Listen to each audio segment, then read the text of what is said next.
Alright, so as what you know, in our present time, napakamura ng mga bilihin ha? And the prices or mga bilhin nga natin becomes very, very cheaper ha? So alam niyo ba itong trimmer na to ha? I could only buy or I bought for only 2 for 2 for 100, okay? 50 pesos ang isa. At gagamitin natin dito sa okra. Tingnan natin kung gaano siya katalim, gaano siya ka-effective or efficient. Oh, see that? Talim ba?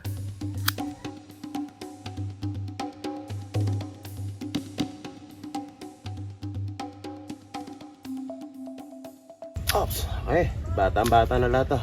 Lahat ng sanga ay ating naalis lahat. Sa ganun ay magsanga ng panibago o magdahon. Kaya after 2 weeks, tingnan natin kung ano maging result. Wala natin kalabasa naman dito.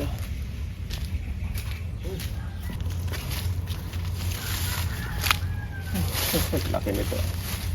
Alright, where are you? Hindi mo mabolo yung ano eh. Ito siya, laki. Ilig na siya. Isa na lang ating natira pero nakaanim na tayo na napakarami dito ang kalabasa. Siguro umanay ko rito ng mga almost 50 pieces of this. Kasi malawang yung kalabasa natin. Ito nakapaikot siya. At ito na yung huli. Tayo pamigyan natin sa ating kapitbahay. Charity tayo ito talaga. Ito talaga. Kailangan maging mababait sa kapitbahay. Okay, kung natin. Gamit ang ating pruner. Oh, diba? Isang ano lang. Once again. Talim talaga siya. Alam nyo yung mga online items napakadaling bili lang niya at talaga namang very convenient para sa atin at mura pa, okay? Talagang malaki binigay sa atin ng online shopping, ano? Hindi na tayo alis ng bahay. Okay, ating dragon knife talaga na pagka ganito ang ating kakainin talaga masisya, fresh na fresh ha. Walang halong chemical o walang halong gamot kasi sarili mo nga. At ngayong araw ay gagawa tayo ng very special dish ngayon. Gamit ang ating mga sarili nga. Wala nyo kung ano. Okay, gawa tayo ng pinakamasarap na po tayo sa buong Pilipinas. Kare-kare. Ito talaga pinakamasarap na dish sa Pilipinas kasi puro gulay yun Siyempre may sahog din.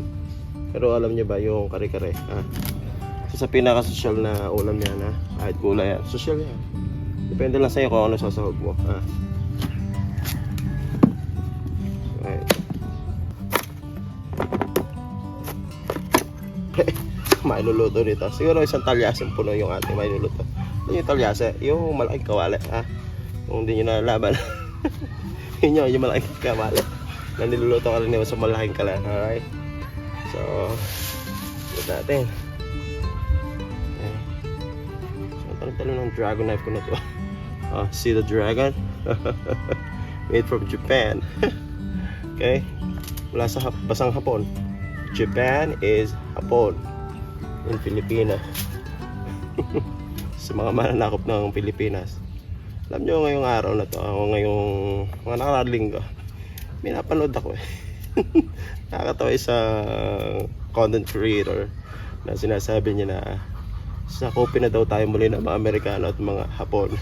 Hindi na daw papalag. Nagpapasakop na raw sila. O tayo daw. Dahil para ano kaya ibig sabihin nun?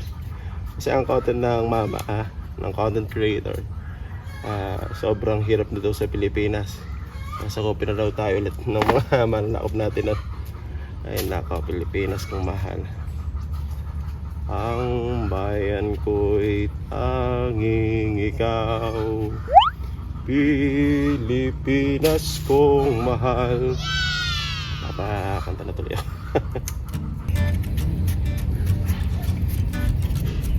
So alam nyo ba, iniipon ko tong mga pinagbabalatan ko. I never throw this in, saan man lugar. Isang tapo na lang ako Lahat ng pinagbabalatan ko ng mga, lalo na to, mga gulay sa compost pit lang Meron akong tinatawag na proper waste management, very systematic sa aking lugar, sa aming bahay. Kaya hindi tayo nakadagdag ng kung ano mga klase ng ibig sabihin yan magagamit natin dahil mamaya itutur ko kayo sa aking napakalaking compost pit pag kinuha natin yung atsuete doon, okay? So kunin na natin. Alright, so what are we waiting for?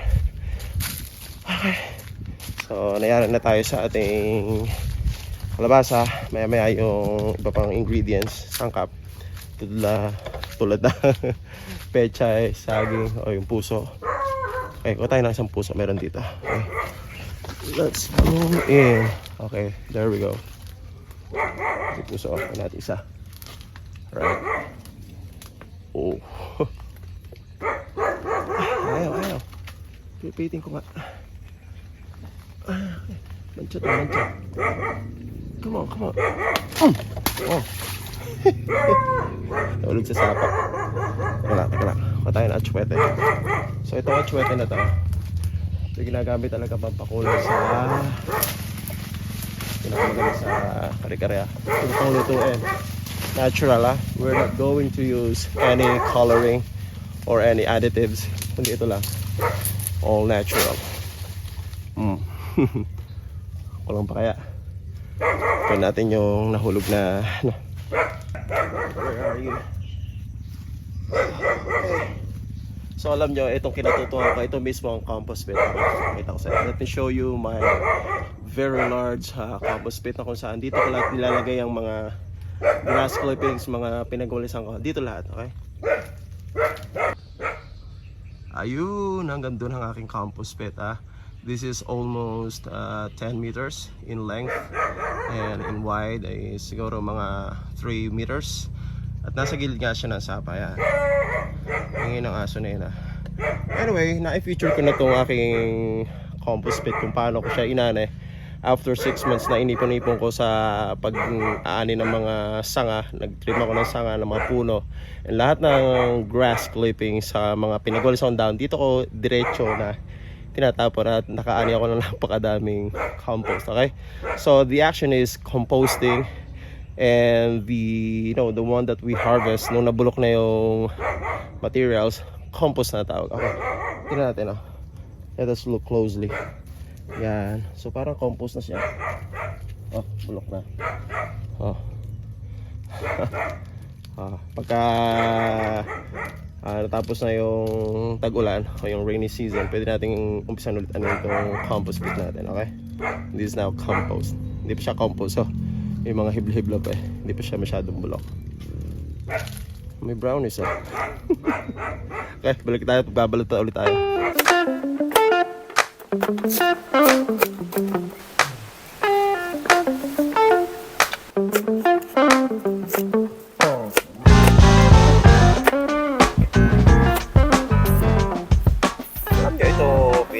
Maganda sa aking ani. 4 months itong nakalagay ito sa ilalim ng aking banggera. Doon siya in-stock. Alam nyo, right, it's drizzling. Okay, so nasa ilalim tayo ng puno. Kahit paano, matatapos natin to. So let's continue the story. So ito, apat na buwan na nga naka-stock doon. At kung sarili kong aning sibuyas ito ay isa sa pinakamagandang ani dahil ang tagal nang inabot niya. 15 kilograms yung naani ko at hanggang sa ngayon pinapakinabahan ko pa siya. Alright, the drizzling is becoming rain now. Whew. Oh, come on. Oh, tag-ulan. Grabe siya. Whew.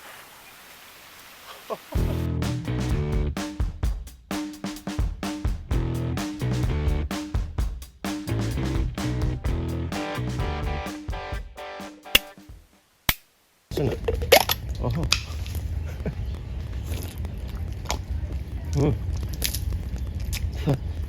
Gagatayin natin to. Kukutkurin mo natin.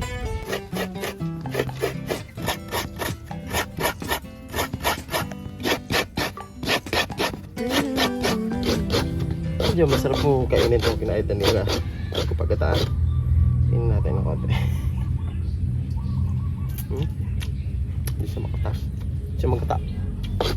Kulang na. Gusto ko yung medyo hindi ganun kagulang yung milk. Okay.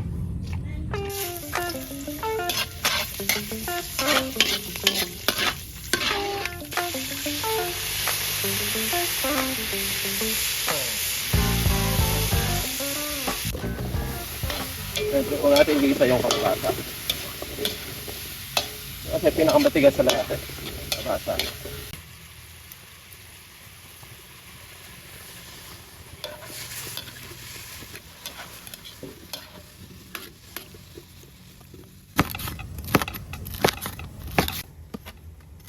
Ito ako magdadala siyempre. Yung ating chokabale. Ito ay na ipagnet. Okay? So maraming choices tayo na ating pamilian. Kung ano gusto nating sahog. Pero the best ang bagnet. Bago ko italbog, syempre tasting muna tayo. Ano ito? Hindi ko lalagay ito. Okay, since luto naman na ating bagnet, okay na dyan na ito ko na yan. So hindi natin i-style na yung nasa ibabaw, yung mga restaurant style. Homemade lang to.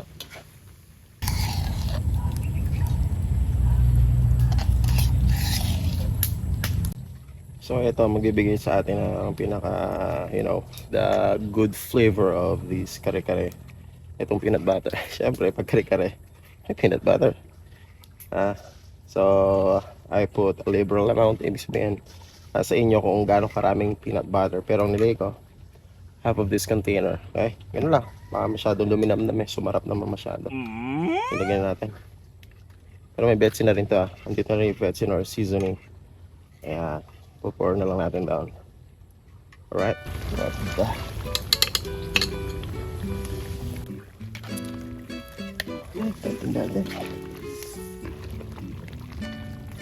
So tama-tama yung hiwa ng kalabasa natin. Malaki pero medyo nalusak siya. So yung pagkalusak niya, yun ang naging mismo sauce o naging pampalapot ng ating sabaw. Kaya ganyan, no? Sakto-sakto lang. And then the last step is lalagyan natin gata. Ay, nakakakilang.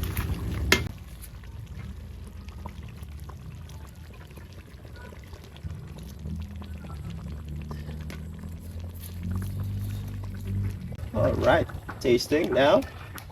So, simmer lang tayo, 1 minute, pwede na yan. Ba natin siyempre umuya. Lalo pa ito ko ng kainan, bagot.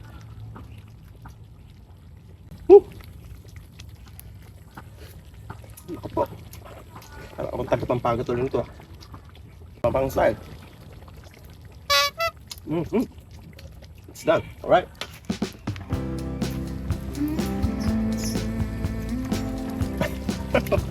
Can't help.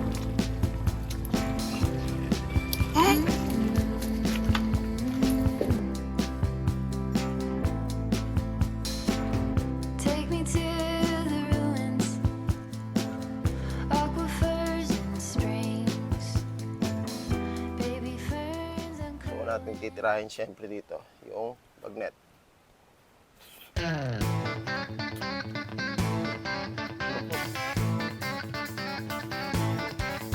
Puso.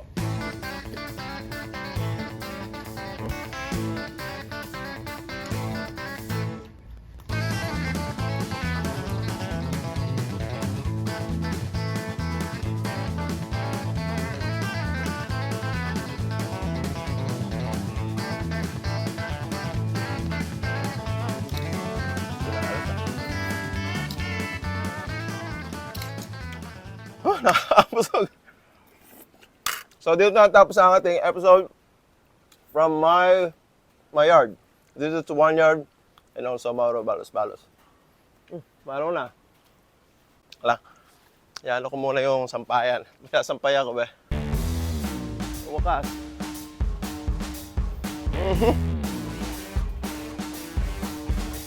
Okay, hello sunshine. Tulog yung sinampay. May araw na. Bye.